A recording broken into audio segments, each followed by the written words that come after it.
What's up, everybody, and welcome back to AGX Comics. Today I'm going to go over Night Terrors, Night's End, the final chapter in the Night Terrors story. This is a read and review, so if you're not familiar with it, I basically go over and read the comic, give you a synopsis on it, show you some pictures, not all of them, but a good chunk of them, and then I talk about it, so that way you can decide if you want to later on pick up this comic or not, and if the series is worth reading or whatever it might be. If you're interested in all the other series I do, please go check out the actual channel and hit like, subscribe, and check everything else out. So, without further ado, let's jump into this. As we left off, we see that, the whole DC universe at this point is being taken over by the actual Insomnia, the villain of the story. And what is going on is basically, what was in every superhero's nightmares has now became the reality on Earth. Um, we open up and we see this little girl terrified. There's, hey baby, what's wrong? They're looking around, and it actually is like a sound insomnia behind, behind the door, and it's kind of our intro to Night's End. It was a really, really tastefully done way. I liked how they in actually all of these I've liked how they've set the intro, whether it be with Dead Man or not. Um, and as they're like, superheroes would never hurt you, but yet there's, insomnias in their eyes, right? And we kind of see Gunbat, the demons, all the things that we've been reading and kind of like are now in the real world.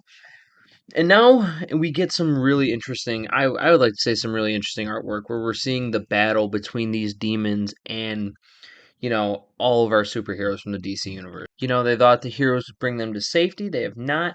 Obviously, Deadman is like, basically at wit's end here. Insomnia is, powerful with the Nightmare Stone finally fulfilling his destiny this whole time and bringing this hell onto Earth, right?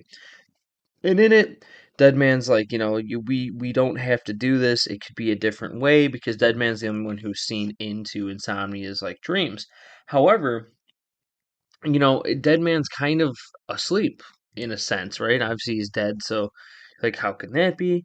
Well, in this one, we see, the dead family, quote unquote, and they're sitting by a fireplace. It's the daughter, the son, and his wife, and they're like reading a book, and Deadman's like, this is not real. This cannot be real, and basically snaps out of it, and we see, everyone, like, from Wonder Woman to Superman to Batman, the actual Batman here, um, and just everyone, like fighting these demons, trying to stop this, right? This is like a complete hell on earth with all these nightmares running around. And as it's going back and forth in the Hall of Justice, we kind of see just like, paintings come to life, different nightmares that are popping out, and it's just really intense. And as they're in this Hall of Justice, we see Insomnia just kind of all powerful at this point, saying, "What happens when your victories turn on you?" And Superman says, "Maybe Insomnia is not in control as much as we think he is, right? But who is?" And then they call out for Deadman, "Can you hear me?" Right? And in this, what they realize is, the Sandman realizes that Boston's kind of in a sleep state, right? Because Sandman's the only one who could really like see him right at that level. Obviously, that if he's not in Batman's body. And in this state, Deadman fought out of his dream, right, with being reconnected with his family, and is now face to face with Insomnia, trying to say that this is not what it was meant to be. Like, this is you, alone, and like this and that. And basically, Deadman is fighting Insomnia inside that realm, while the Justice League fights all the nightmares outside. And finally, Deadman confronts Insomnia. They look, and basically, Deadman's like, nothing is going to bring back your family, Insomnia. This doesn't honor them. Please, let's stop this together. And then Insomnia looks and says, "You're right. The world knows the truth now." And thus, we see Deadman get split in half after Insomnia says, "I won." And he splits his body in half, breaking him into, smithereens, and we see, he punishes the heroes, right? That's kind of like Insomnia's, outtake on this. However, as that happens, we kind of see the dream stone, right? So John Dee's dream stone, not the nightmare stone that is being possessed right now by Insomnia, but the Justice League gets it, mainly Batman, right? And they give it to the Sandman. and the Sandman is taking the Dreamstone. He's going to take it back to kind of like put it into the realm like where like he will hide it, right? And then between all of a sudden we see that Deadman comes back, and it's basically was an act that he let him think that he killed him. And as Sandman kind of goes to into the realm of where Deadman and Insomnia are fighting, we see that he comes back, and basically we're transported back into um Insomnia's nightmare, where basically the kids are running up. However, all the kids start eating him alive. They kind of have the insomnia eyes and start, they're like, "We missed you," and just basically drag him to hell, right? Now, with this, what all that means, right, is basically Insomnia has been killed, right? Insomnia has been dragged into his own nightmare, into his own hell, right? However, in the real world, everything goes back. Obviously, everyone's been awake at this point, so everyone's kind of like, what the hell just happened? And basically, they're going and they're sending, they thank Sandman and put him back into the ground, right? And as that happens, we see Wesley Dodds go back in, and as he goes back in, right, Batman suddenly collapses, right? Damian's like, what happened? And they basically freak it out, and they put him in this thing, and then we leave off right where Batman is asleep, essentially like knocked out, not dead, but just unconscious. And they put it to, well, basically all the exertion that happened while Deadman was controlling his body is the reason why. So with that being said, we have Batman who is essentially, they know he's not dead, and he's in this deep, like almost like a coma of sleep because he's so exhausted. Like, and they have him hooked up to these machines, right, to monitor his sleep. Now, as we cut after that, so basically the world is saved at this point, right? And we see this cut to a little girl, and the same one from the beginning of the story, right, with that family where the dreams came through. And then they said, "Oh, Insomnia did this," and she's ripping down all her pictures that she drew of Superman and Batman. And the parent asks, "What are you doing, honey?" She says, "I just don't think I want these drawings on my walls anymore. They're too scary."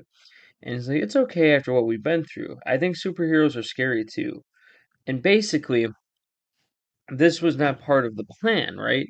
We see this mentioned, and we get cut to this dark building, and we see, but has a helped accelerated. And what it is Amanda Waller, which we know from she kept popping up with Peacemaker throughout all the Dawn of DC books in the first few months before the Night Terrors events. And basically, we see that Amanda Waller is trying to do her best to have everyone in, like, the human world freaked out about superheroes and saying that these people must be stopped, and they're more villains than they are heroes, right? Like these people with all the powers in the DC universe, such as Superman, Batman, Wonder Woman, etc., right? That not that they're here for the good of humanity, but they're also evil within themselves. And finally, we see Amanda Waller in the darkness basically bringing this on, where we see a news report in the background saying how evil, the Justice League is. These people are to be feared. Look at the nightmares they brought our reality. And basically, Amanda Waller was like, "Oh, this wasn't part of the plan, but this helped accelerate it." And what it is, right, is basically, her talking to the darkness.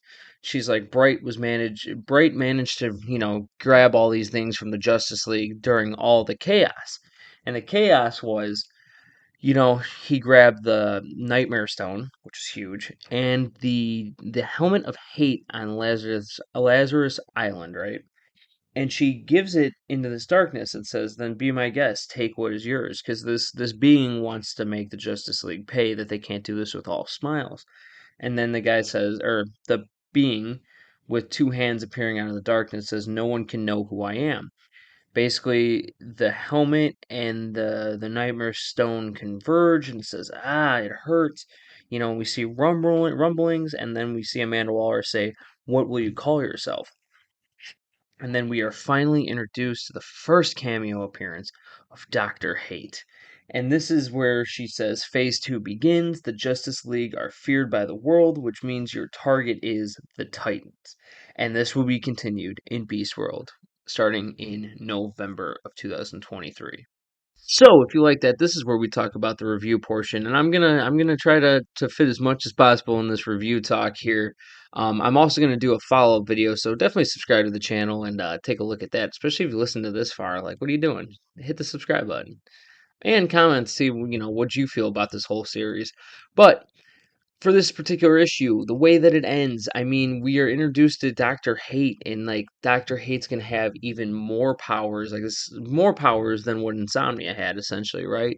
And Insomnia, I feel like was more a flawed villain, right? Like didn't seem as big and bad as it was. But I thought this was a great ending to this book, to this event. I thought Night Terrors was cool for the main story. I have feelings about all the other tie-ins, but I will talk about that into another video. But specifically, I liked how this one ended for sure.